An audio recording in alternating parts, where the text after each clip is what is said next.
These people have lived deep underground since childhood. Chained by the legs and necks, they are forced to stare at a single, unchangeable wall, unable to even turn their heads to see who sits beside them. A fire blazes far behind them.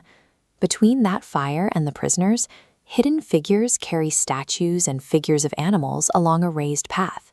The firelight projects the shadows of these objects onto the wall, creating a flickering parade of shapes that the prisoners take for reality. These shadow mechanics find a modern parallel in the way algorithmic feeds and digital platforms curate our perception. When we spend years staring at these tailored projections, we begin to accept the loudest, most frequent images as the definitive version of the world. The tragedy lies in the prisoners' lack of awareness. Because they have never seen the fire or the objects themselves, they remain entirely oblivious to the vast, complex reality existing just out of their sight. Inside this cavern, the prisoners develop a social economy.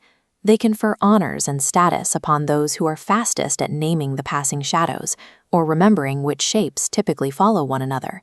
This creates a hierarchy based on meaningless metrics. The experts of the cave are simply those best at predicting the behavior of illusions they don't yet understand are fake. Plato defines ignorance as absolute, unquestioning certainty.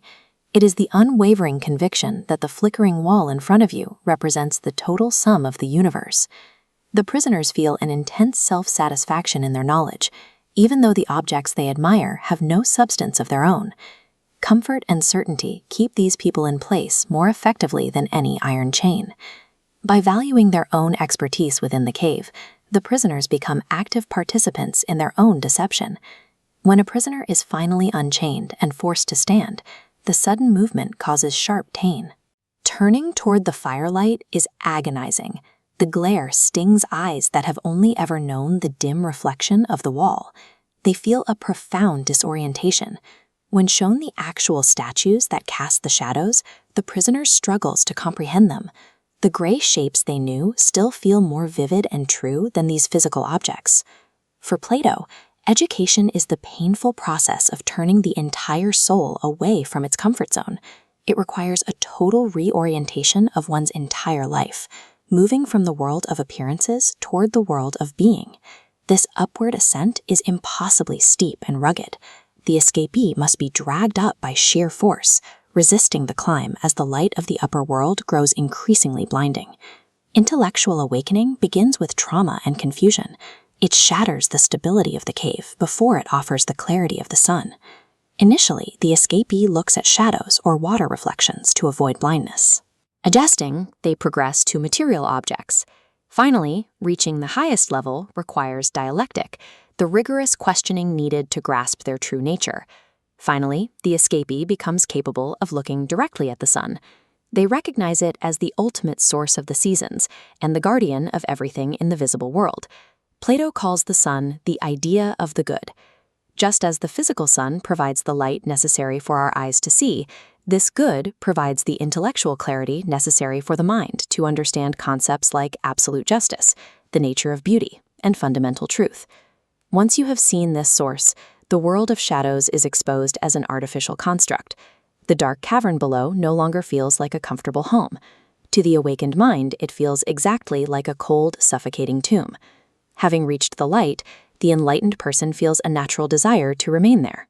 They would rather spend their lives in contemplation than return to the petty squabbles and politics of the cave. However, true justice requires the enlightened to abandon their personal paradise. They must descend back into the darkness to share the labors and honors of the other prisoners.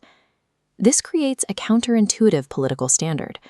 The best leaders are those who have no interest in holding power. They rule out of a sense of duty to the state, rather than a desire for personal glory. The return journey is physically jarring. Eyes that are now saturated with sunlight cannot see in the gloom.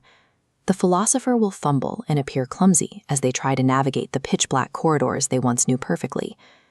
This temporary blindness makes the enlightened person look foolish to those who never left. To the prisoners, the philosopher seems broken and incompetent, unable to handle the reality of the cave. The prisoners interpret this stumbling as a warning. They conclude that the journey upward is a waste of time that only serves to ruin a person's eyesight and sanity. When the philosopher tries to describe the sun or the statues, the prisoners respond with mockery. They fiercely protect their world of shadows against anyone who suggests it is an illusion. This resistance can turn hostile. If the philosopher attempts to unchain the others and drag them toward the light, the prisoners will fight back. In Plato's telling, they would even kill the person trying to liberate them. We see this same hostility today when people challenge deeply ingrained cultural narratives or digital illusions. Society often reacts with aggression toward those who point out that our shared certainties are actually just shadows on a wall. True wisdom is a heavy burden. Enlightenment is not a personal escape to be hoarded, but a dangerous, lifelong responsibility to return to the dark and reach for the person sitting next to you.